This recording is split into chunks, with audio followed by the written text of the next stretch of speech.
I Beautiful. forgot the TGIF thing is right now. I thought everybody's joining because I'm online. Oh, Yeah, that let's move to a novelty search. We get a better stage, and then we such can let everybody depressing. in. Yeah, that's probably best. All right, I'll see you guys in novelty Oh, search. We'll be presenting there. See you guys. yeah, all right.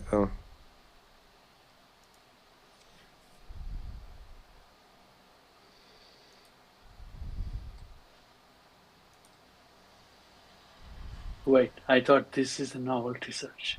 No? Yeah, I thought this was the novelty search. Where did Shib go? I'm right here. I don't know why novelty search. Trying to get to novelty search, and for some reason, it just keeps putting me in a waiting room. I'm not sure what's up with that. Let me try again. But we should No, wait, all be. you in are novelty in the search. no, you are in the This novelty is search. novelty search, man. Oh no, Why there's does it keep another telling me? It's so weird. It keeps telling me I'm into some different one. channel. No, I don't there's know. two. Yeah. Yeah. So what I was saying is, would a stage be better? Because then it would stop. It would allow people to join the entire thing, right? Yeah. Let's see. Yeah. Cool. Okay, I switched over. I don't know about the rest of the people. We'll see if they figure it out. Okay, so there's like a game or something. Which means I need to make sure that I have Oh, okay. There we go. That's much better. Hey, Garrett. How's it going? wallet ready going to good, go, going good. ready to play. Beautiful. Let me try to bring up Will here.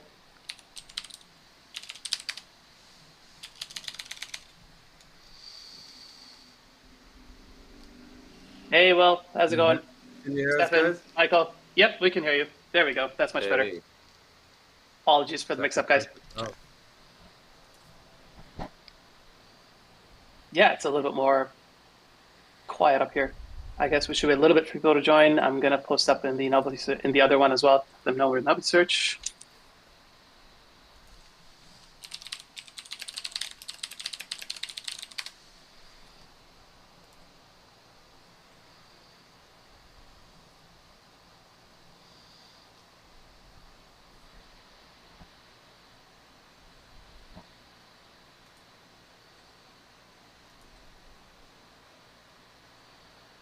Okay, ignored. Perfect. Cool. People are moving over. Welcome, welcome everyone. You know, I'm sure everyone here. I haven't seen a lot of people in the audience for a long time. For those that know me, my name is Shib. Been one of the first people to develop Bittensor way back in the day with Const, and been on it since. Const is otherwise a tad indisposed today, so I'll be covering for him. And I've got with me the awesome Macrocosmos team who are going to be presenting their subnets and what they've been up to. And it's going to be nice and chill and fun, and really excited to be back up here. Good to see all these beautiful profile pictures. Thanks, Shib. Should we take it on? I guess. The void extension. Yeah, take it on. I'll be here. I'll be emceeing, and yeah, just interrupting you here and there with some questions. Cool. So I'm just gonna check my screen is sharing. We have slides, guys. We're like old school from that side, so apologies for them. But you will get to see our beautiful graphics team and some of the stuff they do. So for those of you who don't know me, I'm Fox or Will. I'm CEO at Macrocosmos. I'm here as well on Will's mic. This is Crooks, or Stefan in real life. Hey everyone. And you got Mike here, the CFO as well. So I guess look, we have a bit of a whirlwind tour to take you guys through, and you know, Shib's going to be our delightful MC and probably drop some bars in the middle just to mix it up a little bit. But we have sort of like three main topics we want to cover. One is the last time we sort of came in front of you guys, we were talking about one subnet, Subnet 9, and that was super exciting. But many of you, I guess, have noticed that we have 5 subnets. And so today's presentation is very much going to be like about what we're doing with those 5 subnets, how we've been working on them, what's improving on them, and also what's next for them. And we're also going to give you a little bit more information, a little bit of a teaser about why 5 and why they hang together, and sort of the purpose and a bit of the strategy behind what we're doing. So we're probably going to talk for like 15, 20 minutes. Stick your hand up. Shib's going to break us up, but then we can take any questions and content you have. But look, without further ado, we formed in about April of this year. And for those of you who don't know, Stefan was latterly the CTO of the foundation, and we sort of broke out from the foundation as a carve out because we wanted to do something on top of Bittensor as opposed to building the core protocol. And my favorite thing about this slide is it's already out of date. Today we're about 27, 28 people. We comprise now 16 nationalities, over 22 languages. Then we have 7 PhDs. We found another one. We've always sort of looked at our position as trying to be like a decentralized AI lab on top of Bittensor, trying to do a lot of the complex work around how do we fit these puzzle pieces together to make them competitive. And we think Bittensor is the best place to do that. And that's why we're excited to be here. I guess the subnets we run will take a little bit of a story through. But one of the things we wanted to do, I guess, was talk about that there's a lot of speculation in Bittensor about price, which is sometimes the wrong way of looking at it. But we've been doing a lot of market analysis recently on what we think the opportunities around decentralized AI are. And this is more of a top-down picture, but some of these industry reports around 15.7 trillion of value to the economy, 256 billion a year by 2023 in services and value, and the trough of disillusionment around sort of AI, all factor up into these huge numbers of valuations you're seeing for firms like OpenAI. So I think 750 billion was the recent mooted value. And look, I think everyone's kind of here and part of this community because they see the immense opportunity posed by this AI transformation. One of the things we've been trying to look at is what are the sectors we think are really appropriate for decentralized solutions and AI solutions, and how can we start to target them?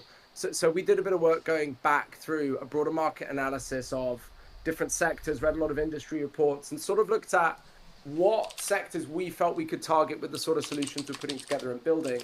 And we also looked at the sort of problem space of what pieces would we need to compete in this sector. So technology, kind of self-explanatory, I think we all understand that.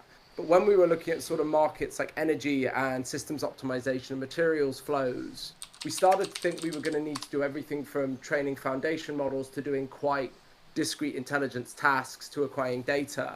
When we looked at markets like media and telecoms, where we feel a lot of the work on Subnet 13, which we'll talk about later, is relevant, we felt that we needed certain pieces that we couldn't do with one subnet. And similarly with, I guess, professional services, there is this sort of constellation effect of you need lots and lots of pieces of the AI process to be really effective in this space. And in Bittensor, ultimately, the network needs lots of these commodities to be super valuable. And we sort of saw a lot of harmony between building more than one of them. I guess the final point we looked at, and perhaps this explains a little bit of our purpose behind protein folding originally, was we've always looked at Bittensor as a really interesting place to do high-grade scientific type research and simulation. And, you know, from an economics perspective, what that means is doing things like protein folding starts to unlock the healthcare, the pharmaceuticals markets, and these things, which, you know, at a sort of pessimistic value, looks at a circa 8 billion market. So, you know, some of the work we're doing is very much trying to expand the total addressable market to Bittensor, as much as, you know, building the sort of the pieces of the puzzle to attack those things in the chain. So look, a quick top line intro into, I guess, which subnets we run and what they do. Then I'm going to hand over to Crux to drop some knowledge on benchmarks and other stuff that we've been doing. On the far left, and this is sort of not in a numerical way, but in a logical sequence, Subnet 13, our data universe subnet, as of, I think, last week, passed 1.8 billion rows of data, which makes it the biggest social media data set in the world. So, you know, a little bit of a flex there, but it's very much a subnet built around acquiring data at scale. And we're going to talk a lot more about what we're planning to do with that in the next few months shortly. Subnet 9 pre-training, I think most of you know about that. We spoke about it a lot on the previous novel search, but training of foundational models.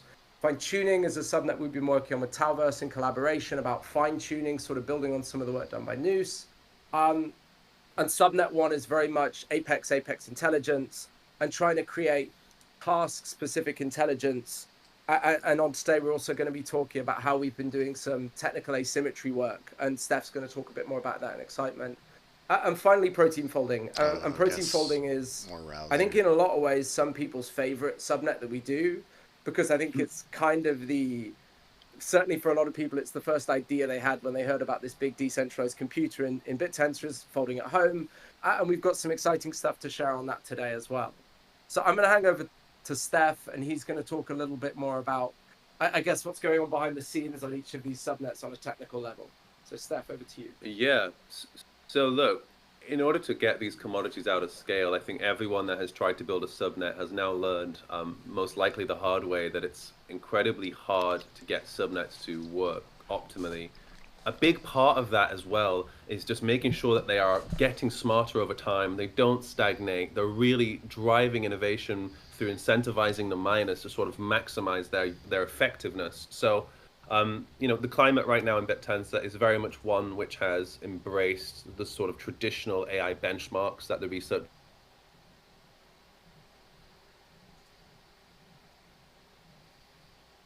very recognizable measures of capabilities and intelligence.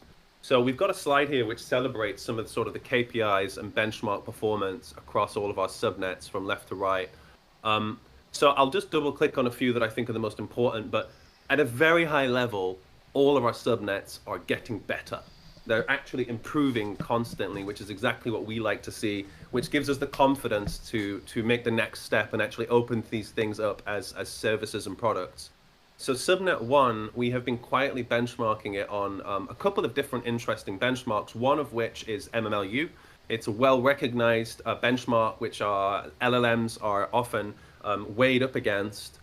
What you can see in the blue curve is basically the performance of Subnet 1 on MMLU since we quietly and stealthily started sort of trickling questions through the network for the last couple of weeks.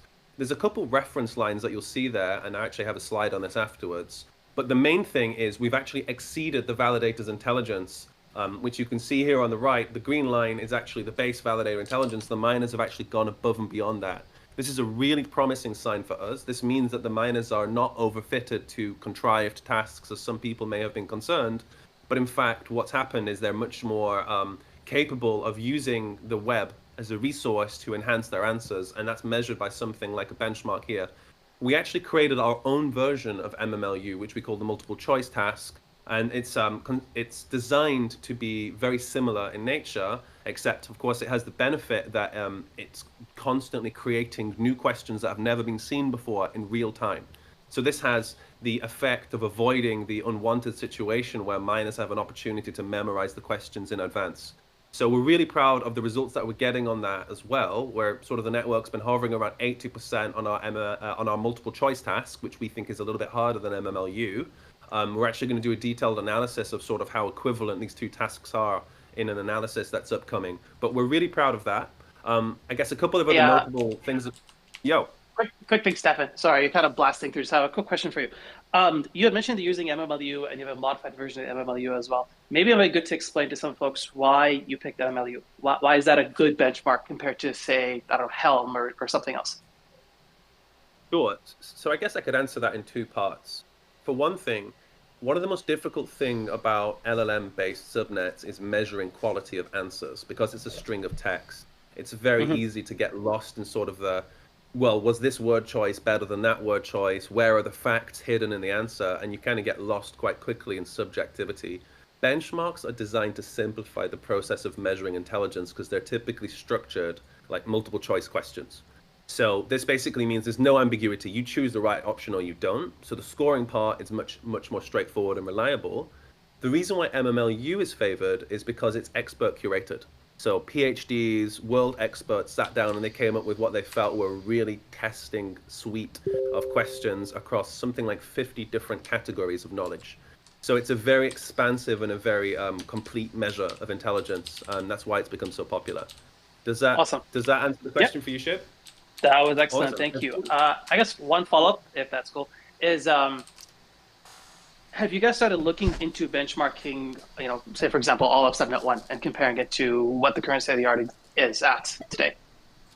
Absolutely. Yeah. So actually, the plot on the top right, that is the average of Subnet 1. That is not the smartest miner on Subnet 1. So if we were to actually preferentially sample just the smartest, it would be considerably higher than this. Awesome. But yeah, absolutely. The natural thing to do next is to look at how we relate to the current frontier models like the GPT-O previews and so on. That's definitely something we're interested in doing. Yes. Perfect. Sounds good. Thank you. Cheers, man. Look, so while I'm on Subnet 1, some other important parts of the development of Subnet 1 is actually we're leaning a little bit more into guaranteeing reproducibility now. So less of the miners being able to operate in the shadows and more us bringing them to the surface through tasks such as the inference task, which is a deterministic inference task. And the goal here is to build sort of very stable building blocks that we can start really expanding into enhanced inference, as we call it, which is ensemble approaches, novel forms of reasoning chains, reflection modalities. And we think that in order to get there first, we can't just compound too many layers of abstraction. So we've been very carefully sort of deconstructing what we think the necessary steps are to get world-class performance in inference. And we're really excited to start showing you guys that stuff in a white paper that we're working on. So I'll skip ahead because we've got a lot of material to get through. Will, you want to jump on? I think what's really exciting about one is we seem to have found a way to break the validator being the bounding intelligence, which has always been the sort of throttle that sat on non-deterministic inference subnet designs. So we've looked at a lot of methods for how we sort of reinforce this and accelerate this, but also if you start to put different models in as the validator bound, and there's a load of different conversations we could have about that, we believe we could still force miners to increment their improvement on top of that, which is what we're really excited about and why we think this is really compelling. But Steph, back over to you. Cool. Well, yeah, I've got a load more to get through, so I'll be selective with what I double click on here. In Subnet 9, we've now introduced benchmarks in our dashboard so that everyone can see how the top models compare to current state-of-the-art models in their class, which we think is a really important sanity check. So we have a reference point for all of the models that we produce. On Subnet 13, Will already mentioned we are seriously hoovering up data at scale right now. Our estimations are actually that we're scraping around 350 million posts a day, which is about 15 million posts an hour, guys. So this is a formidable vehicle that we've now gotten off the ground, and we're very confident in the incentive mechanism that underpins it. It took us a long time to make sure it was watertight, but now we're really ready to turn the gas up. So it's a real vehicle that we've got there. Protein folding, productivity we've been really thinking about in terms of the number of proteins that we're really able to cycle through and the quality of those simulations. Right now we use a gold standard simulator so that we can basically trust all of the simulation outputs. And we've coupled that with an increasingly competitive competition where the number of proteins that a miner can fold becomes sort of the deciding factor as to whether it can live or die on the subnet. Also, last benchmark one for me is Subnet 37, which is the fine-tuning subnet. Learned a lot from Noosa's Subnet 6 back in the day. I think we've ironed out a lot of the kinks in their design, and so we've been actually training models on that for the last few months, and things are going really well. One thing that we've started to actually make use of is the data generated by Subnet 1 is now feeding into the Subnet 37 competition. Our multiple choice question, which is like our own Bittensor made benchmark, miners on Subnet 37 are actually performing really well on this as well, actually quite close to how Subnet 1 miners are performing on it. So we're really delighted about that too. So I'll jump ahead. Can you get me to the next slide? There we go. So I guess I've talked at a high level about sort of the numerical results that we've been getting. There's also a lot of features that we're really excited to start releasing in the coming weeks. The ones highlighted in purple I'll talk about today, but you can see that there's more than I have time for. So on Subnet 9, largely inspired by, I guess, developments in distributed trading that we've been seeing around us in the previous weeks and months, we've decided to undertake some pretty ambitious R&D efforts towards imagining what distributed trading could look like in Bittensor. We codenamed this Project Aladdin. We've worked with the guys at Manifold. We've also worked with Jake himself, Mr. Const, who has been helping us think about what a subnet design would look like that would support distributed trading at scale. We've been running lots of experiments, which I'll show you on the next slide, which indicate that this is closer than anyone could have imagined for Bittensor to be able to just absorb those innovations in the state of the art and actually start building subnets and tools on top of that. Also, Subnet 13, we're about ready to release our MVP product, which we call Gravity. Will's going to talk a little bit more about that in a minute. Gravity is basically giving the validators the ability to decide what data is mined, which is a direct path for them to create revenue and of course, monetize their bandwidth on the network. So it feels like a really natural extension of what Subnet 13 is already very strong at. We know that it can collect a huge amount of data very quickly, and now it's a matter of making sure that data fits the needs of people that want to come to Bittensor to drive the machine, so to speak.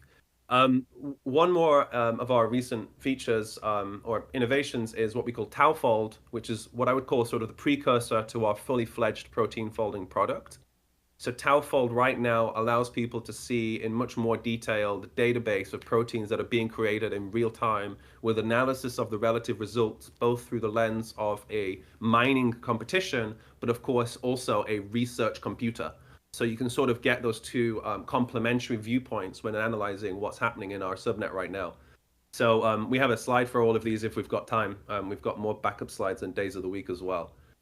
In terms of collaboration, something that we've always felt very strongly about, one that we've been talking a lot with right now is actually the guys at Manifold.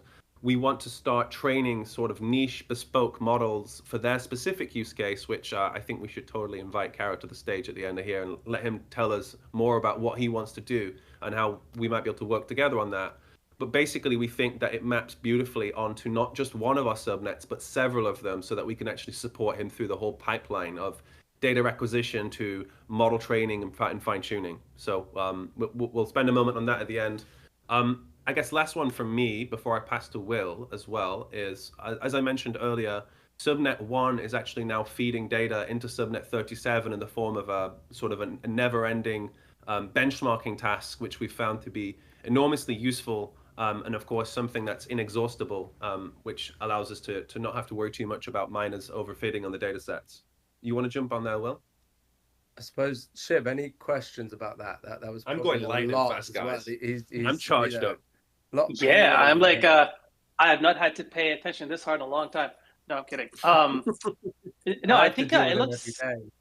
I know. I was just gonna say, I have a few questions. I can queue them up to the end. But the one most pertinent one is for Subnet 13. So you said you guys you're building a boatload of data. Are you looking to publish that anywhere? For example, for like researchers to kind of play with, kind of like, hey guys, look what we built. You know, come build your model on it. We built some Bittensor, by the way, et cetera, that sort of thing. So I have two answers to that. I guess first of all, the original subnet design was one where the validators were kind of the gatekeepers. The miners store the data. The validators ask for the data. Unfortunately, this design quickly led to bottlenecks and rate limiting issues, which was never really the ideal design. So we decided to screw the whole thing, force the miners to upload every data they scraped in an appropriately dehydrated way. They have to upload everything to Hugging Face as open source data set. So there's no longer the problem of access to the data. It's sort of open source by default, which is a much better position for us to take longer term. Lastly, really the superpower for Subnet 13 is the fact that it's just a matter of whatever you set a high reward on, almost like a bounty program. Whichever data labels you set a high bounty on, the miners will go after that preferentially, and this is really the design of Gravity. Do you want to jump on that? Yeah, I suppose that this links into one of the things we've been thinking about quite a lot on subnets, is that some subnets have like a primary purpose and then a secondary purpose. And with Data Universe, the original idea was let's create a web scale social media data set to help people train AI models. And it's been really good at that. It's now we believe the world's biggest open source data set. We have some work we're doing on improving the quality and completeness and, veracity of that data set. But, at the moment it's very big and it's very cumbersome. What we wanted to do was actually say, there are people who sort of care about the data set from its mass properties quality, but there are also people who really care about getting fine-tuned fresh data. And I'm going to jump around in our slides. We'll go back to that one. We actually call that Gravity. Like as Stefan said, we're scraping 20 million rows of data an hour. That there are a lot of different services from Apify and Twitter have just launched their own service to sell their own data. But what's nice about Bittensor is it scrapes indiscriminately. So it scrapes Reddit, it scrapes Twitter. And what's also compelling about it is it scrapes in a way that all tau holders can use. And we've been really interested by some of the ideas about this. But one of the big challenges in Bittensor has always been, how do you provide a commodity to validate to TAO holders? And we've been working hard to introduce this concept called dynamic desirability, which is basically, if you have 1/10 of the bandwidth, you get 1/10 of the data scraped through every epoch. So in this instance, every validator, Mr. Machine, for example, Mog, is going to be able to take, however, he's got like 14% of the data on the 14% of the bandwidth. He's going to be able to scrape 2.8 million tweets an hour.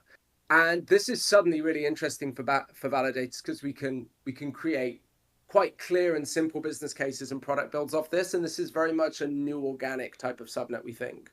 So we've tested this. We have it in MVP. It's working. We've started to do a lot of work on actually what we need to do to get this into production. So we're working with the guys at Sports Tensor who are keen to use this as a fresh data source.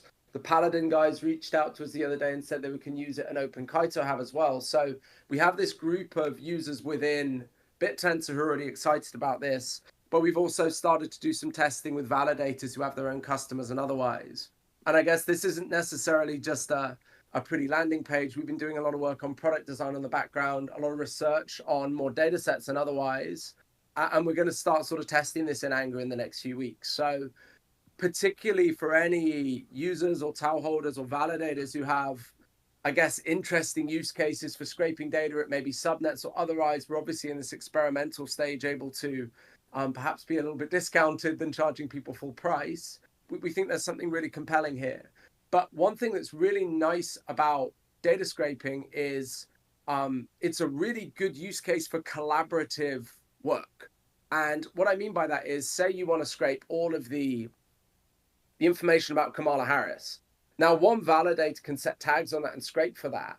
If another user or another validator is also asking to scrape that data, there's immediate opportunities for sharing of that information and cost efficiencies. So one of the things we're looking at in a future state is dynamic pricing. So in this state, if you're the only person searching for information on Kamala Harris, it might cost you 30 cents for 1,000 tweets.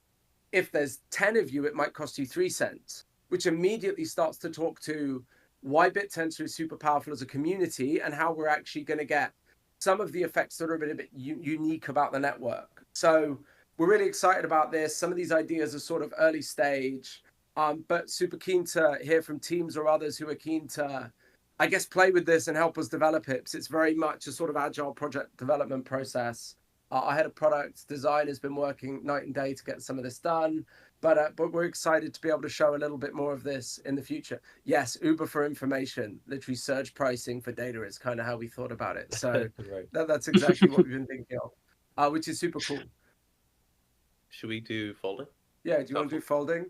Yeah, great. So I talked about this really briefly earlier in the presentation.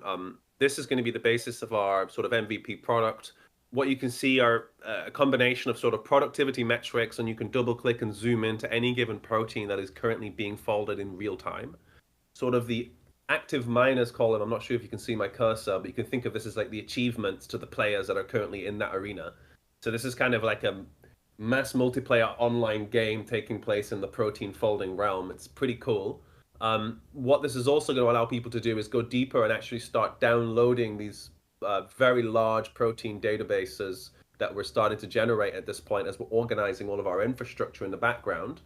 The next step for this product is really we're going to enable, very similar to through the sort of the organic query handling mechanism that drives Gravity, we're going to enable real users to submit protein folding requests as jobs into this network where they'll be handled and scored using organics. So we have a really clear path to making this sort of a fully interactive and directable subnet platform. And I think that this point's really important, that there's a couple ideas we've worked on really hard in one subnet that suddenly become relevant for others, and we think for a lot of the other subnet owners on the call are going to be irrelevant. Things like a lot of the work we've been doing on epsilon and dynamic epsilon are actually super relevant in protein folding, and dynamic desirability is super relevant in protein folding. Everything's relevant in protein folding, guys, basically. You can see the hype beasts in the channel, but like you start to see these other pieces, and you'll see some of the utilities libraries we've been building on subnet 9 and 37, building out this composable toolkit of stuff you need to build subnets, and we see ourselves doing more and more of that. So you're going to see more of more of our stuff coming out in that form where other people can pick it up as building blocks to accelerate the Bittensor in its whole state. The protein folding subnet design, it shares about 95% of its DNA with subnet 9 and 37. Actually, there's a surprising amount of commonality. Even decaying epsilon, which is something we came up with in subnet 9 recently, is actually already embedded in the subnet a week after we released it in subnet 9. It's pretty crazy. Yeah, so this is on our staging environment, guys. We're running on it. There's a really big refactor running on Subnet 25 that I think, Brian and our team, everybody in the folding crew are really excited about. And that goes, I think it actually went live on Thursday, didn't it? Yeah. Oh, sick. There you go. I should know more about my own release plans. But there you go. So folding is getting a big upgrade next week, and we'll be launching TowelFold when the final bugs and fixes are done sometime next week, hopefully. And I guess the final thing we really want to, there's this and then one little more thing at the end is the work we've been doing on I guess pushing the state of the art in decentralized training. And Steph, I'll hand back over to you on this. Yeah, I guess first of all, I don't think Const has slept since learning about the latest developments in the state of the art. So this has been largely led by him not sleeping. But we've also been trying to keep up, and we've been working with him and trying to work out, I guess, some of the kinks in the design of how does one do decentralized training at the sort of scale that's necessary to train meaningfully large models sufficiently fast to actually make this competitive out there in the industry. So we've been really busy at Macrocosmos for the last, I think it's about 10 days. It's not been much time. We've been training models up to about 1 billion, which is equivalent to other demonstrated methods that have been, I guess, making some noise recently. We've been really happy to find that we're already starting to find that we've got baseline approaches that are sort of, before Shib interrupts me and says, what the hell does this mean? Your baseline approach is basically, you don't try and do the fancy stuff by distributing it or any of that. You just do all of it in one big cluster, because of course that's probably the best result you would get if all things were equal. So we run our experiments in that scenario. Then what we do is we slowly but surely pull all of the parts in the cluster and throw them to different corners of the world and see how resilient our system is when more and more of the nodes in the system are actually separate and have to communicate via some lossy and imperfect protocol. We've gone pretty deep into this, and we've already been able to get some pretty good results that we're proud of. We've gone over 100x compression of the data transferred. The material meaning of that result is without any data compression, in order for miners to be able to meaningfully train a model in a decentralized way, they'd have to share a ludicrous amount of data really, really often, and you'd basically spend all of your time waiting for data to upload and download. So they actually wouldn't get to do much training. They'd just be waiting for transfer. So by compressing the amount of data that you're passing over the wire, you're basically able to spend a lot less time waiting and more time training. So of course, the larger the compression, the better news it is for everyone on the network, and the more productive everyone can be together.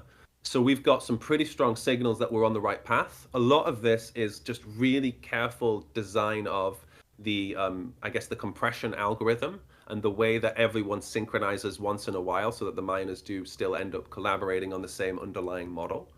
We've got pretty strong signs that we are going to find convergence in our methods all the way up to sort of 800x and beyond.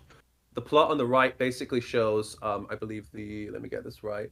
The blue line is everything all in one data center. The orange line is 100x compression, basically dispersed across different machines.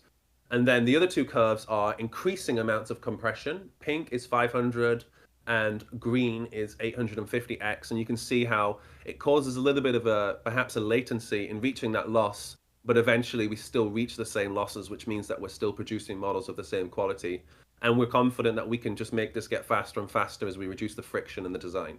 So lots of ongoing experiments. I would say a combination of Const and Caro have demonstrated that there are subnet designs that actually enable this to happen as well. So there's actually, there's subnets on testnet which are demonstrating this method is viable. We are making sure that we fully understand the system before we try and do anything as bold as to register anything. We're drowning in subnets at some point. So we don't want to get a little too opportunistic, but more than anything, we just want to make sure that Bittensor sort of plants a flag and says, anything you can do out there, we can do internally, and we can do it fast. And I think we've done a really solid job of that in the last couple of weeks. With the next couple of months, I'm absolutely confident that we're going to be at the frontier. So I'm happy to leave the Project Aladdin slide there, and we'll move on to the last topic. Does Jake want to chime in there. I saw the little dog appear in the top right corner. I did it. I already implemented this. The Subnets can be launched today. I actually made it fucking work today. It's amazing. Dude. I wrote the whole subnet this morning. Proper loss convergence, no loss. This was amazing. We were super close the other day. We were doing the top K. We were producing masks and then training the masks and then passing the masks, but they were training the whole model and then passing the masks, which was kind of the inverse. But yeah, so I implemented it today, this morning, and it's fucking working, and it's really fucking fast. And I'm training over 6 H100s right now. Loss curve looks beautiful. Requires no master state. It's amazing. It's fully decentralized. We're using intermediate S3 buckets, so it's like completely. It's probably the fastest decentralized training mechanism in the world. I could easily train a 7 billion parameter model tonight. We could do 70 billion. Like we actually could train 100 billion parameter model with this method, which is unbelievable. And so I'm going to be unable to finish it for personal reasons, but I have the code. You should take a look at it. It's super clean. It's super fast. Is it the codes that Kara posted? The Kant repository? Oh, yeah. It's definitely work in progress. Don't break anything. The validation system is actually really obvious in what we're in the design. The miners basically just have to train on a page as quickly as they can. We can synchronize states really quickly. We're using intermediate S3 buckets as like this, the peer-to-peer method, which just makes things blazingly fast. Like nobody thinks like that when they're building decentralized training mechanisms. They're all like, oh, let's use peer-to-peer, Cadmelia. And I'm like, no, we have incentivization on our team. We can get miners, fuck the miners. We can make the miners pay for S3 buckets. No, just kidding. But also validators. And so like we can do these things like really fast. We can combine H100s from across the globe. Gosh, it took what, 3 weeks for us to discover this mechanism, and now we actually have it in play. So that's amazing. It happened today. Guys, we wrote the slides yesterday, and we hadn't quite got there. And Jake's just not fucking slept, which is why he's the hero. But maybe more profoundly than that, guys. Just wait a beat. Jake just announced on a call that he basically made AI history. That's just the heartbeat of Bittensor. This should be his novelty search, guys. That's absolutely insane. Massive project, unreal. Look at that. Do you want to just wrap this up and make this your night now? I mean, you've just flexed on us, dude. Yeah, I've been having fun all morning. Look at that step loss in the chat. It's so beautiful. It's so clean. Oh, it's so clean. Yeah, you screen, baby. Yeah. And so large. Okay, all right. It's look. RWH has been training for an hour, so fuck you. Constable, what kind of hardware are you training it on? I'm running on Rob's machines. Rob has very kindly leased me H100 boxes. So what I love how we did this whole thing to try rug another research lab, and you've rugged us mid-call. Rug tensor. I re-rug them. I mean, we were so close. So like, rugged. Exactly. Like basically the way that distro works by, basically you're merging the models, but you merge certain states. You like basically you take a random sample of the parameters and then you have all the miners merge them, right? So you can compress as much as you want. So you can be like, okay, we'll take, these parameters, like one every 300, 1,000 parameter, and then all the miners share those parameters, and they basically they merge them, they average them, and then apply them to the model. And this is what keeps the models in the same like state bounding box, right? It keeps them close enough together that they can train together. It's a really brilliant idea. And we were basically doing something very similar, right? If you guys remember, what we were doing was taking a mask of the model, training the mask of the model, and then sharing the deltas, which is actually just the inverse of what they were doing, but theirs is actually better. I would definitely say it's much better. The really nice thing is how easy this is to build on Bittensor.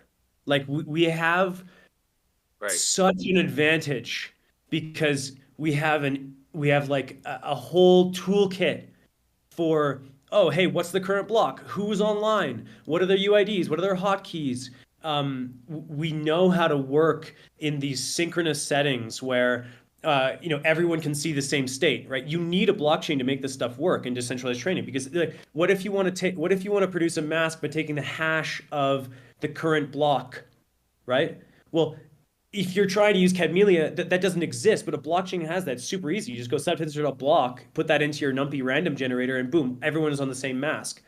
Everyone has the same block height. Everyone knows that they can work at the same time because we have blocks in the chain. We all know who's online, right? We all know everyone's hotkeys. We can sign messages. And then we just have a validation system and an incentivization mechanism that works on top of that perfectly 100% of the time. Like, we know how to do that. So, like, I think that's one of the most amazing things. I'm having a lot of fun building with Bittensor's toolkits right now, because just seeing how basically everything fits underneath our API. Okay, let's imagine we didn't have Bittensor and we wanted to build an incentivization mechanism around something like distro. Fuck, right? Well, you just end up building Bittensor, because you need to have state, you need to have miners, you need to have incentives, you need to have weights, you need to have consensus on those weights. All of that stuff just works right out of the box with what we're built. So I was able to build a complete replica of distro under an incentive mechanism in a distributed peer-to-peer network by 4 p.m. today. Right? And that's my favorite thing in the world is I was gonna say, my favorite thing in the world is telling people just how easy it is to ingest any technology using Bittensor and just build an incentive mechanism for it and set it up. And you've just proved that yet again today. So, well done. Beautiful. It just inhales the state of the art in open source, guys. That's all we do. We inhale it and we shit tap. That's what we do. Almost baby. Like it's got a gravitational effect working on it. Hey, not just sliding some marketing in there. Amazing stuff, Jake. Bittensor is so fat, got its own gravity. Yeah. I mean, there's a lot to do here. Like, it's one thing to have the design and go like, okay, this could be put into play, and then you realize, okay, well, those fucking miners are going to destroy it. So we need to be really, really careful about the way in which we design the incentives. But working with incentives is the best way to describe a problem in a distributed setting, because it goes, no matter what you build, you're gonna have to ask the question, like, okay, what will an adversary do? And right. we ask the question, what is like the local minima of an incentivized participant, and how do we make the local minima for an incentivized participant? How do we make it? How do we make the local minima isomorphic to the problem that we're trying to solve, right? Like matching game theoretic equilibrium with machine learning equilibrium was where Bittensor really started. So like it fits perfectly, right? Okay, hey, we want them to produce updates that have that are incredibly that decrease the loss the most, and so we can actually write that in Bittensor as an incentive design, right? Like we have the technology. Super cool. Anyways, yeah, I'm really excited. Everyone's looking at my code now. Stars going up, dude. Yeah. So I may have jumped the gun. Like maybe it's not completely finished, but yeah, guys, watch this space. Too late for that, man. JJ's already tweeted it. It's out there now. There's no. Oh God. Cool. That's gonna be. It's gonna piss off a lot of people. It's gonna be great.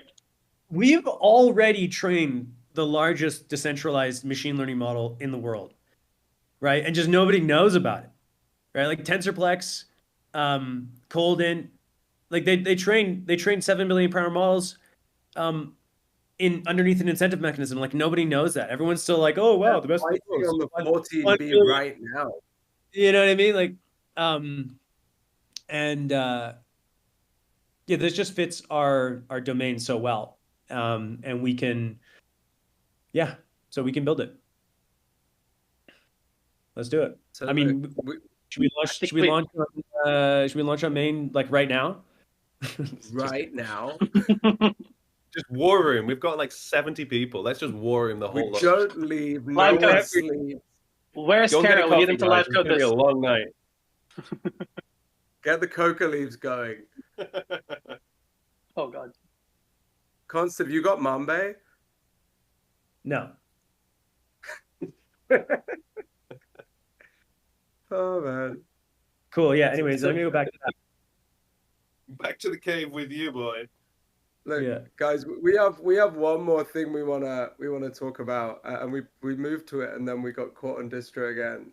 But one of the things I get asked a lot by people is like, oh, why wouldn't you just like go and build your own Bittensor thing? And that's a stupid fucking question, because the nice thing about Bittensor is there's this incredible amount of really brilliant subnets that you can pull together to build something that we think is going to be more than just the parts. And, you know, one of the things we tried to focus on today is a lot of people have been sort of paving the way on one-to-one product subnets. You know, this subnet does this product.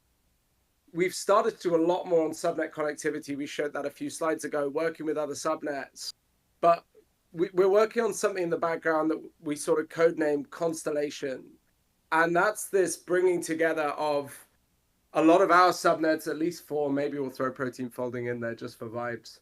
But also some of the other commodities we see on Bittensor as being super valuable to create this system that is broadly going to be a large-scale niche AI training platform. And Constellation, we did not plan that, and he is not involved in this. Oh my god!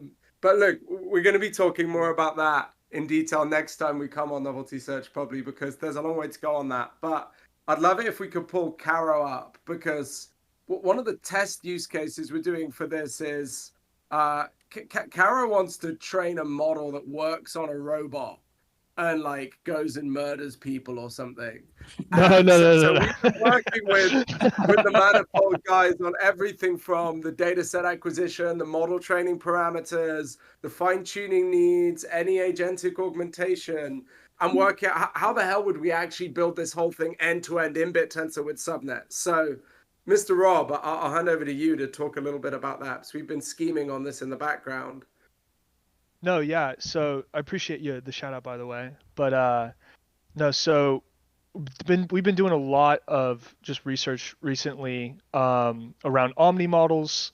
I think that there's been a lot of like really promising progress with like the sort of like 3-stage fine-tuning process. So you take like a already existing pre-trained LLM, and then you smack on like a layer here, a layer there. You do different alignments, so like you align it to the modality you're trying to do, and then, you know, so on and so forth, right? And that's produced some really good any-to-any models. And I think that a lot of the shortcomings of these types of models where they do these 3-stage fine-tunes is that because it's not it's not pre-trained from scratch to do this sort of any-to-any input-output, the results are always going to be sort of worse than if it were just pre-trained from scratch.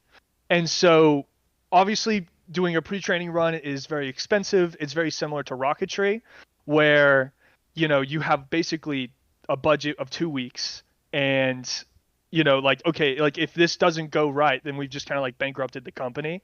So that's when we started like thinking about talking to y'all about doing this on Subnet 9 as a competition, where we could pre-train it in a decentralized fashion, and it, you know, we can iteratively improve the model over time, especially with the new feature set that y'all have added to Subnet 9 recently. So yeah, really the what's powerful about this is having a foundational model that can do any to any input output pre-trained, and then you can fine tune on top of that so that like you can do torque actuation outputs from the latent space, and then you can use that to incorporate into quadrupeds, bipeds, Roombas, like kind of like drones. You can incorporate it into anything. I'm really interested in embodied AI going into the future, and so yeah, it's been really cool to be able to work on that with y'all. Yeah, so thanks, Rob, and it's been great working with you guys. So we're looking forward to helping Rob build Terminator, and you know, people who are saying that Bittensor is Skynet will then be right. So you know, that's the mission, guys. World domination. But look, all joking aside, we have another couple businesses we're working with on this. A small UK startup called Hopper, and potentially a larger sort of FTSE 100 company we're trying to get an innovation pilot with. So the intention of this is we develop this in flight with a few potential users to work out how we get this thing to really work in anger. So lots to do, lots of excitement. Thanks for having us, everyone. But I guess the final point I sort of want to leave there is there's been a lot of talk in Bittensor about how do we make the first $20,000 of revenue, and we're trying to work out how we make the first billion. Whoa. Wow, what an ending. Any questions from the audience? Leaving it open. Sorry, guys. You know I have to do a mic drop. I didn't hear any mics dropping, but I threw our CFO on the floor.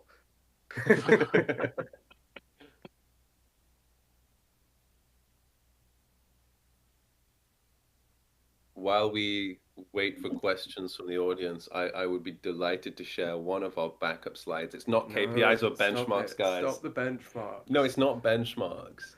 This is one from our very own CEO at Macrocosmos, Will Squires, will be at the annual Labour Party conference this weekend, lobbying for AI in the UK, including Bittensor. Yeah, somehow they've let me be on the panel with the Minister for AI, guys. So I am going to be pushing T.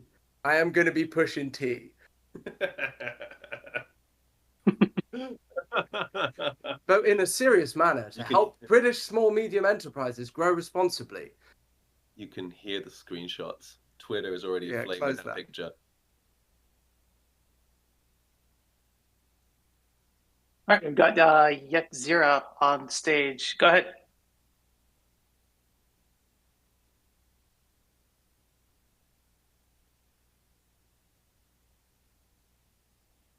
Yetzira, you there? Hi, can you guys hear me? Yep. Yeah, I'm an aspiring entrepreneur, and I was wondering, because you mentioned drones, I just came in towards the end of your guys' discussion. I'm trying to start my own decentralized app for drone services, and I want to use Tau, and I've always wanted to be a part of your guys' network. I'm just dealing with like no capital. Like I'm very poor, I guess you can say, but I am designing my own app. I'm building out my own app. I'm coding all of it. And I'm wondering what you guys would recommend for someone like me, or if I'm trying to develop on the SUI network side of things, but for the cost reason, but I'm wondering if you guys would maybe recommend something else for me, or if maybe I should transition to Tau in some sort of way. I just don't know how. Does anyone want to take this, or should I hop on? Cool, I'll take it. Sorry, first, welcome. Yeah, I was going to say, first, welcome to the community. Good to see you here. I think that it requires a bit of finessing, just because, you know, obviously Tau is a very different infrastructure to SUI. And we would definitely need to probably take this offline to kind of chat a little bit more about what you're trying to build exactly, because it's going to boil down to how you design your incentive mechanism, how you design your validation, how you're going to approach your entire business model, really. And so Bittensor is sort of one of those few ecosystems where, you know, the business model that you have is very, very closely tied to the subnet and your infrastructure as effectively your pipelining, the infrastructure of your code specifically. So yeah, my recommendation is reach out to me or to Const Offline. We're more than happy to sit down with you and understand what it is you're trying to build and what your needs are, and see if Tao is actually a good match for that. And if so, then we'll be more than happy to direct you to the right people. The same for me, Yitzhak. And I think the only thing I'd add is a lot of people come to Bittensor and think the only thing to do is to build a subnet. I think we actually need to start moving into the wave of people building on top of Bittensor, on top of all these commodities, on top of all these capabilities that are in the network. So, Mog has been a big proponent of this. I think he's sleeping right now. But I think increasingly it's going to be coming to Bittensor to access some of the best commodities to build your app and capability. And that's really exciting. Agreed. Thank you so much, guys. I appreciate your input. And Fox and Constant, I will be reaching out to you shortly. Cool.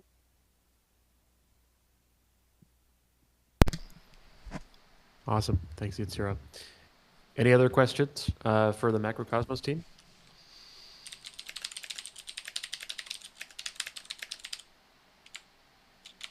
I see Yikes trying to speak. Let's bring him up here.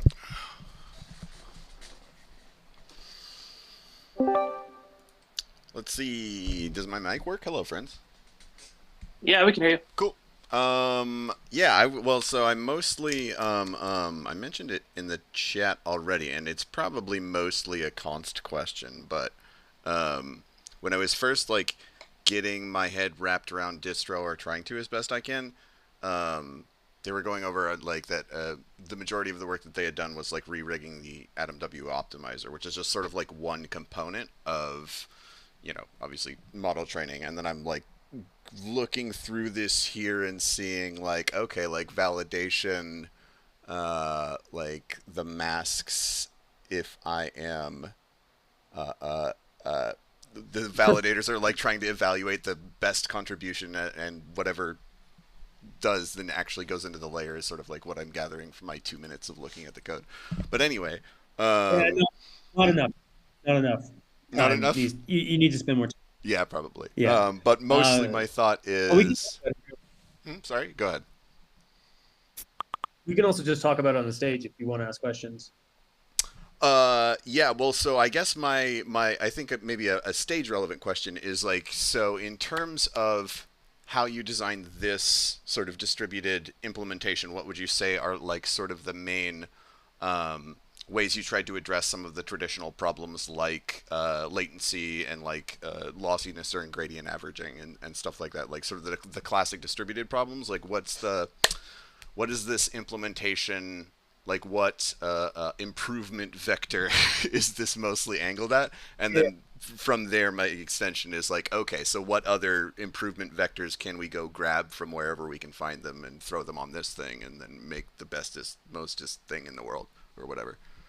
Right. Well, I mean, okay, so first of all, I actually believe that in order to do distributed decentralized training the best, we should actually be writing everything from scratch. Everything in machine learning has basically been built for in-house, non-incentivized, homogeneous machines, non-adversarial designs. Definitely, yeah. Same machines, right? In the same place, yeah.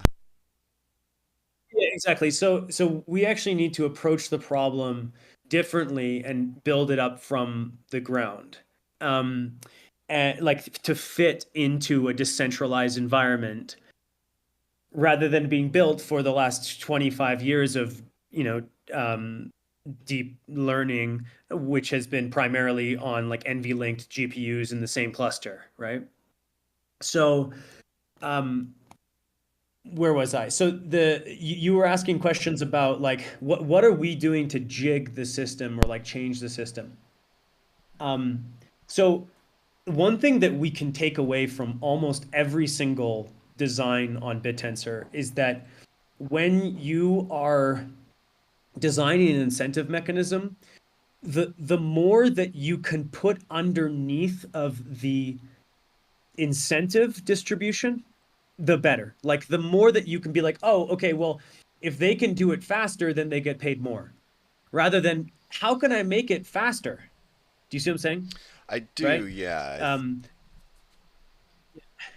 So like however you build the incentives into a design like this, and I will just say like that it's not fully built. Like I would just say I've put in like mostly the distro training optimizer that allows us to build the incentives on top of it. But the way that we want to build it is so that like if you have a low bandwidth machine, you don't make as much money, right? Or if you don't have a fast machine, you don't make as much money.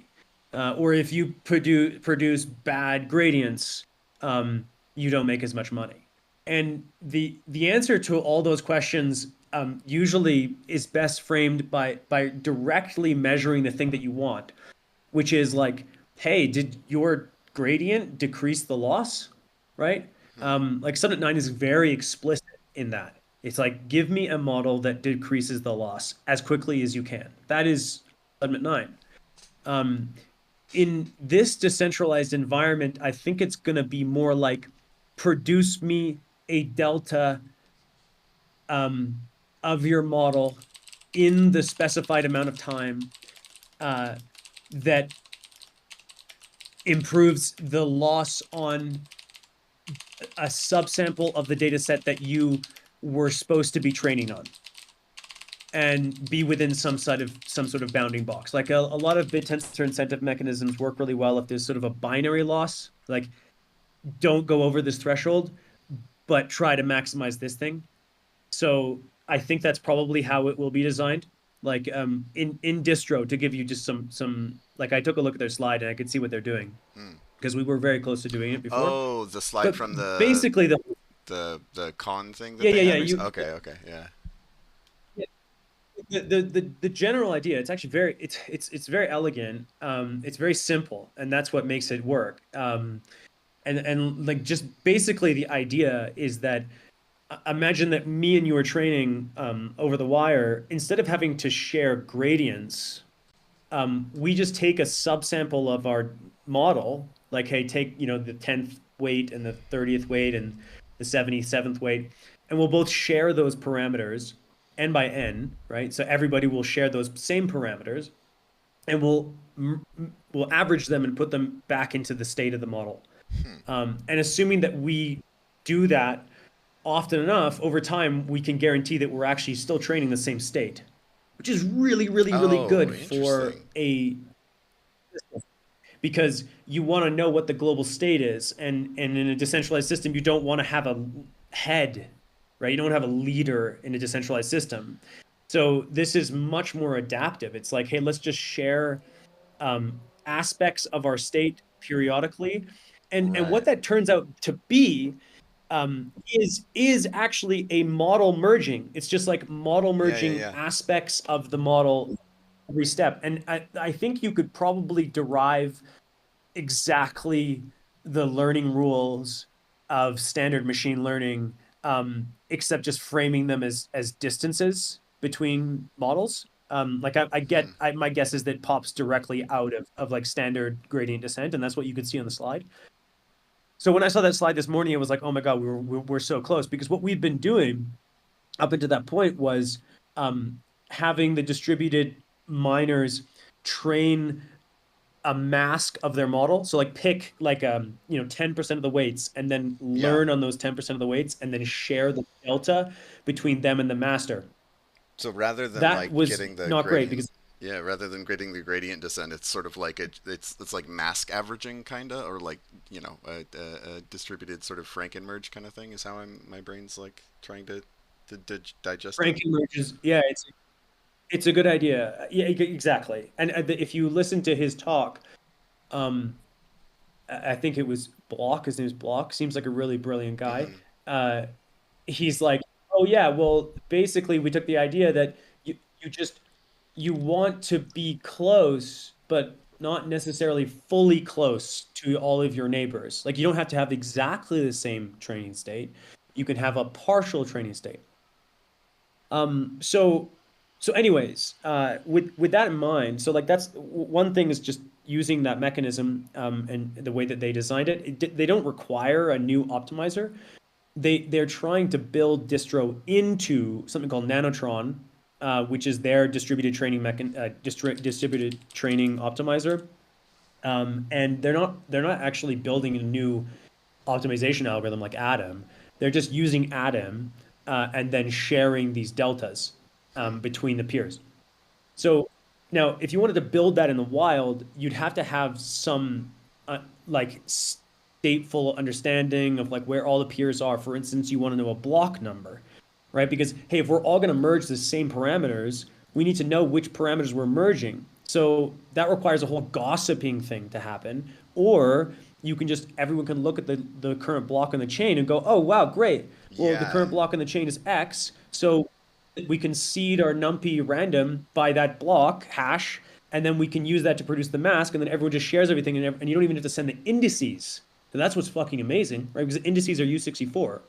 So you can, not only can you subsample the model like at 300x, you can subsample the model, not send the indices of the top K, and also compress the floating points down to like bit 8.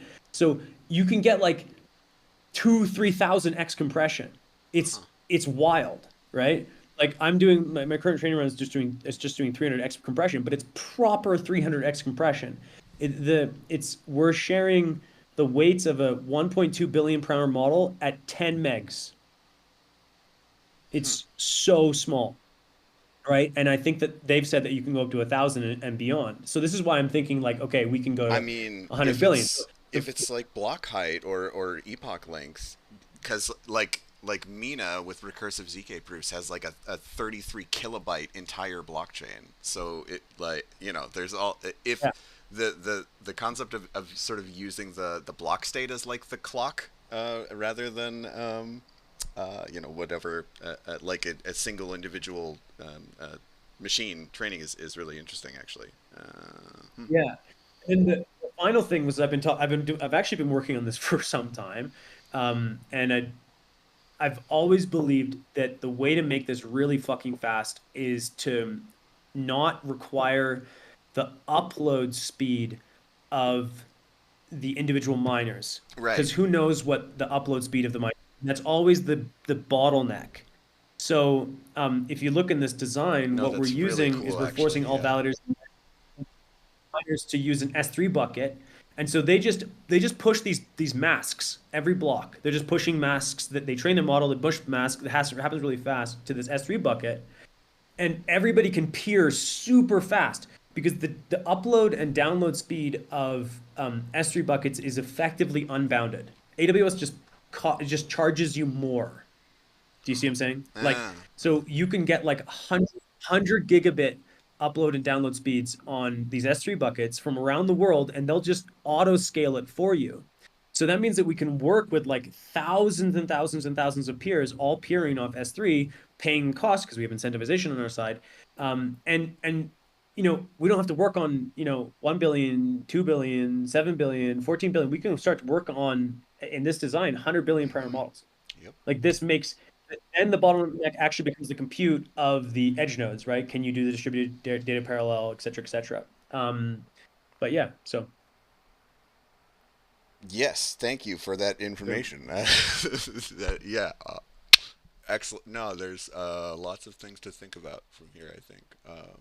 But yeah, I'm definitely going to dig into that repo. Anyway, I appreciate it. Maybe I'll probably end up DMing you about it later. But yeah, thank you for the explanation. That's a few things that I didn't get there that now sort of like are making sense. And it's like, oh, that's actually exactly what you should probably do here with the current mechanisms that you have at your disposal. So yeah, very cool. Yeah. Also, nice job, Macrocosm. Yeah. Sorry, it turned into the distro show, but all of this in tandem is very, very cool. So yeah. Cool. Thanks a lot, man. Thank you, and Jake. Thanks for the casual masterclass there on distributed learning. I think about it a lot. when they launched their paper, like credit to News Research, honestly. Like, seriously credit. Like, unbelievable. it got us thinking like, oh my God, this was possible. And yeah, as soon as they launched their paper, I was like, I couldn't sleep. I mean, they didn't even I launch know.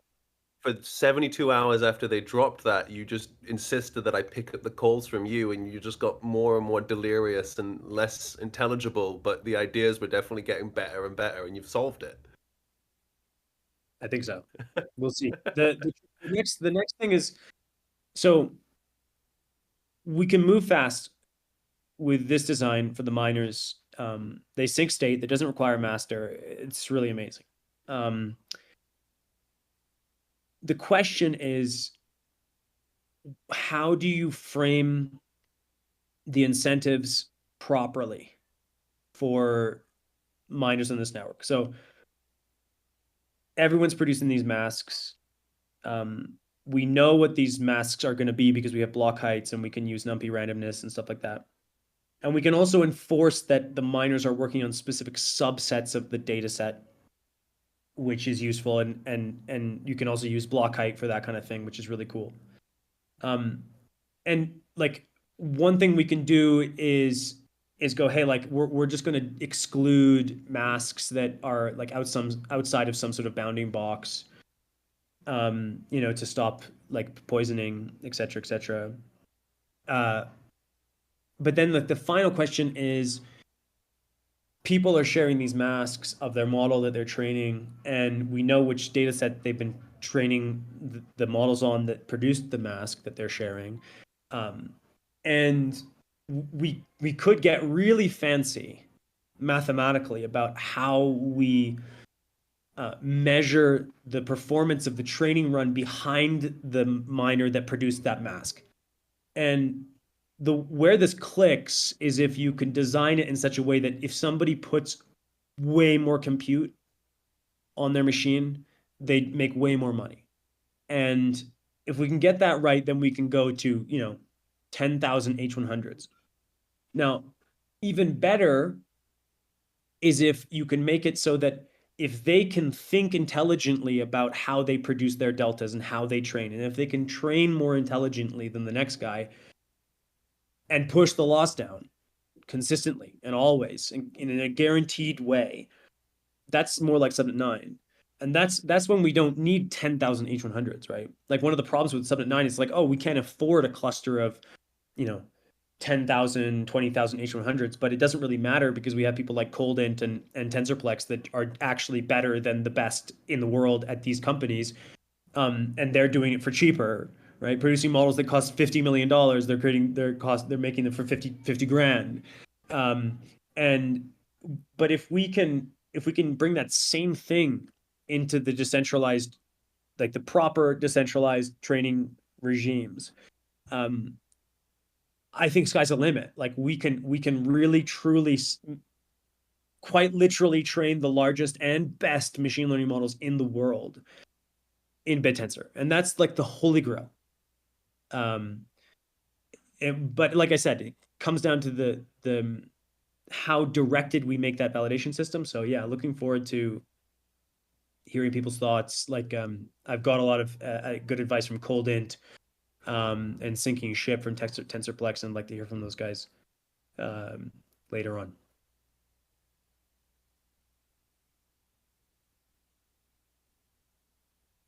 Cool. Well, yeah. Awesome.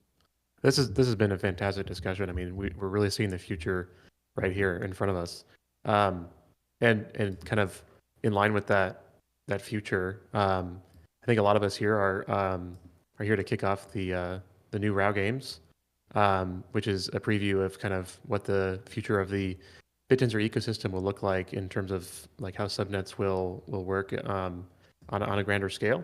And so we kind of have this kind of double preview where we see the accomplishments of what Bittensor can provide as a platform for advancing AI.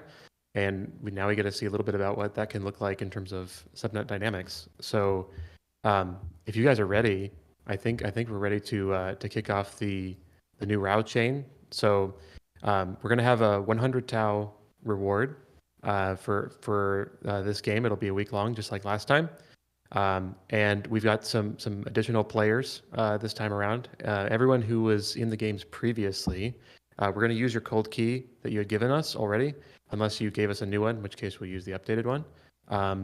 But then we have some new players as well, so it should be an even more competitive game this time, and it'll be a good way to kind of get an idea of what these training dynamics could look like with DTAO and the future of Bittensor.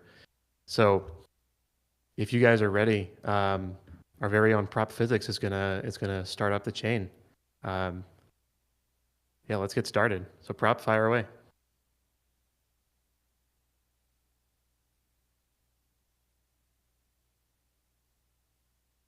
All right, we're booting.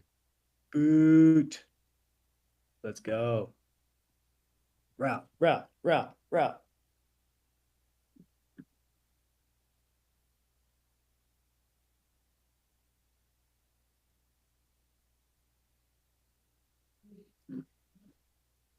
Unrelated. Has anybody here seen a show called Letterkenny? That is maybe the most Canadian thing I've ever heard you say. Is that a yes or a no? I've heard it. He's Caribbean now. Nailed it. Yeah, I just got my citizenship and everything. No, it's just change your name to Ship and go around on a boat instead. I was just gonna say, answering questions from the audience really just reminds me of this scene.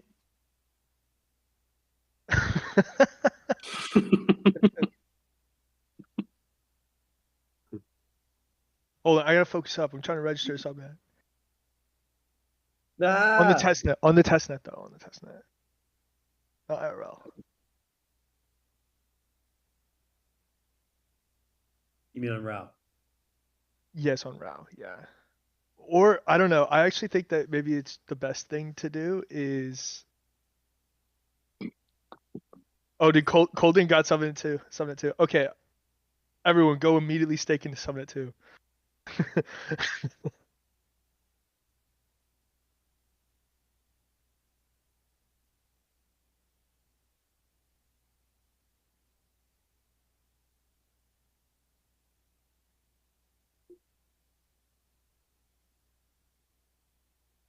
Okay, we have a question on testnet or custom. RAW actually has its own endpoint. So what you want to do is actually install Bittensor with the RAW branch. So you want to check out RAW within the directory for Bittensor, and just go ahead and pip install that version, and then you will have the endpoint. It'll be preloaded as the default.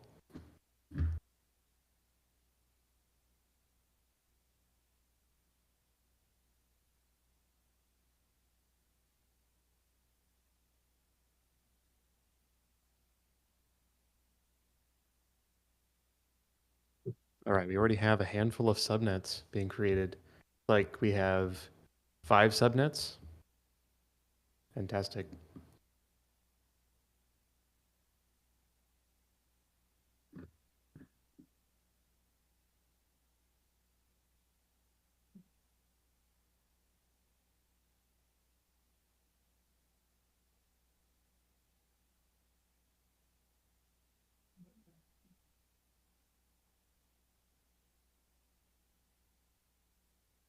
Oh, it looks like we have Sai in the call with us. He's the person who won last time. He totally dominated the last RAW games. We'll see how well he does this time.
Oh no, everyone's spamming it right now.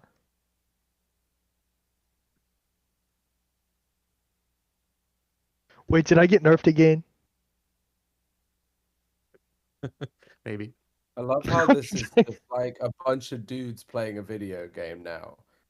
I know someone. I can start streaming. I have to switch computers, but it's like professional Excel. Really It's makes like me want to play a LAN party again. yeah, it's like Star Citizen. Are we just Not playing Star Citizen. multiplayer Excel right now? It's like Excel. Like if you, especially everyone's got to install the watch command.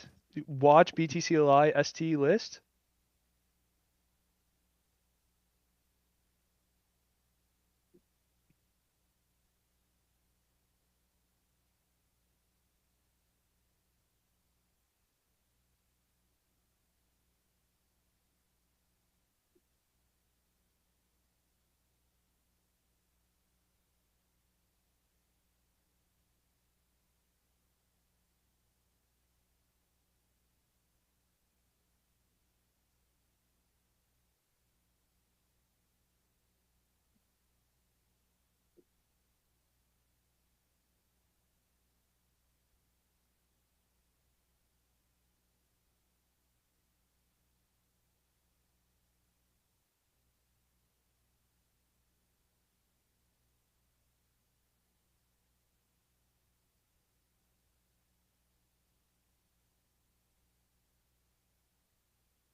Okay, I have begun allocating. I am capital allocating.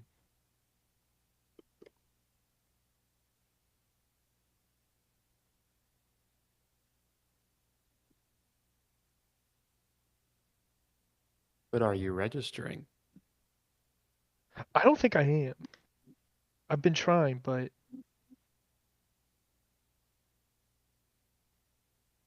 okay.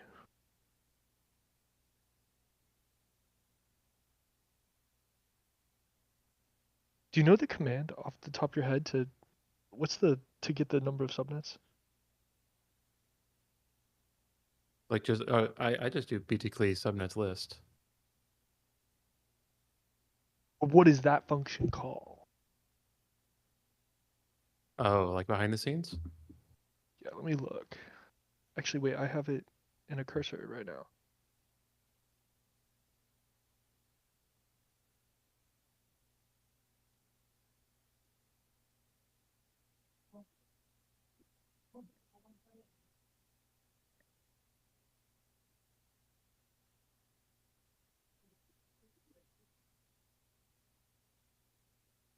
Subnets, subtensor.get all subnet dynamic info.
Yeah.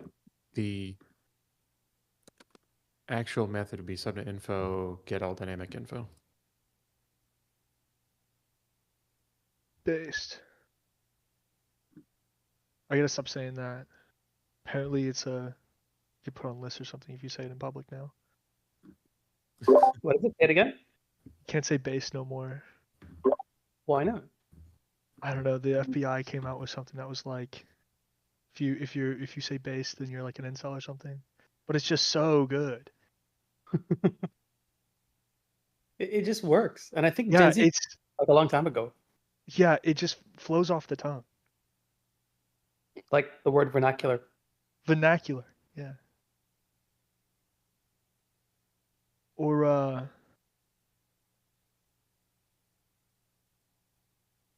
clear pilled. Or clear, yeah. Or Clear tau pilled. pill, did you say? Tau pilled.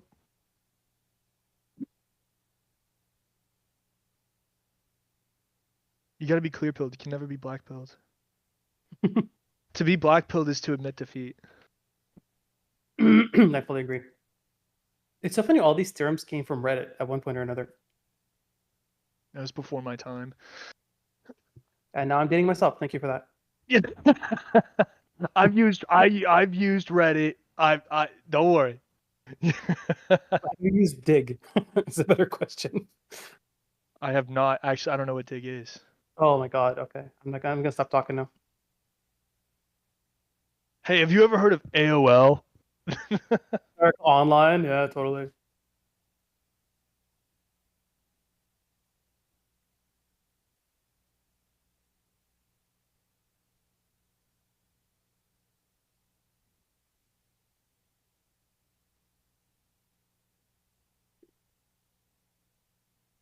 Um.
All right, guys. Well, the games are in full swing. Some of us are getting rate limited, but otherwise, good luck and may the odds be ever in your favor. In your favor. Amen. All right. Thanks to the Macrocosmos team for the presentation. Thank you, Const, for your insanely cool update. And as always, thanks to the community. It has been very, very good seeing you guys again. Thanks, everyone. Cheers, guys. Bittensor on 3. Jake, when are you going to have a front end? What are your benchmarks? How are we going to monetize that bandwidth, baby? Yeah. Good night, guys. Ciao, guys. Lots of love. Bye. You guys. Bye-bye.